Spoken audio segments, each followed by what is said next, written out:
शराब घोटाला मामले में फंसे मनीष सिसोदिया को अब तक जमानत नहीं मिली है।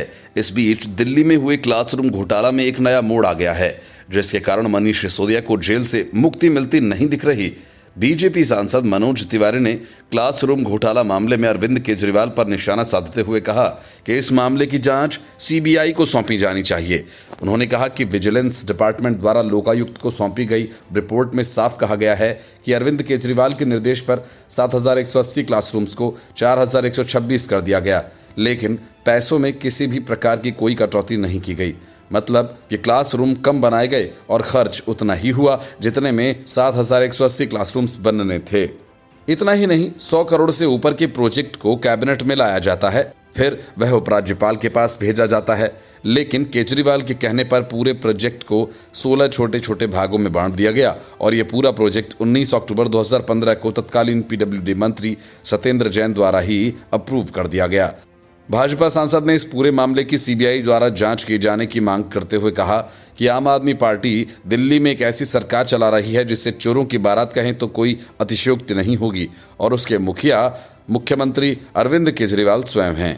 उन्होंने कहा कि दिल्ली में पैनिक बटन, डीटीसी बस खरीद, शीश महल, शराब, जल बोर्ड जैसे घोटाला करने के बाद शिक्षा के नाम पर बड़ी बड़ी बातें करने वाले अरविंद केजरीवाल के इशारे पर स्कूल के कमरे बनवाने में भी घोटाला कर दिया गया। तिवारी ने कहा कि एक सेमी स्ट्रक्चर कमरा बनवाने के लिए केजरीवाल सरकार ने 32 लाख रुपए खर्च कर डाले, जबकि भाजपा जब नगर निगम में थी तो परमानेंट स्ट्रक्चर 9,50,000 रुपए में प्रति कमरा बनवाया गया था।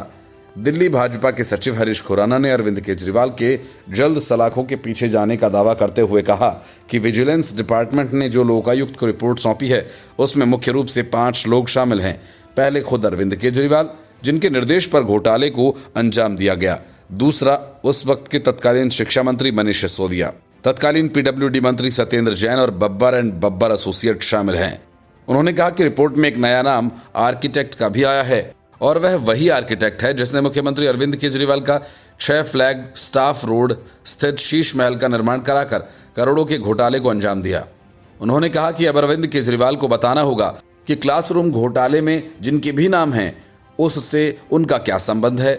इसके साथ ही भाजपा ने आम आदमी पार्टी शासित दिल्ली नगर निगम में भी ईएसआई स्वास्थ्य सेवा कार्ड देने के नाम पर किए जा रहे घोटाले का पर्दाफाश करने का दावा किया।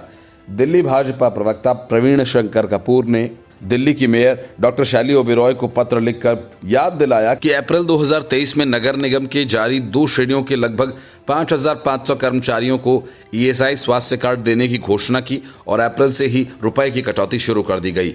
इन कर्मचारियों के वेतन से 150 रुपए ईएसआई कार्ड के नाम पर काटे जाते हैं, लेकिन 6 महीने बीत चुके हैं और ये कार्ड अभी तक चालू नहीं हुए।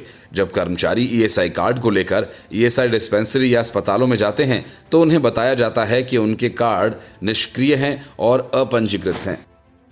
Bureau report, news of India.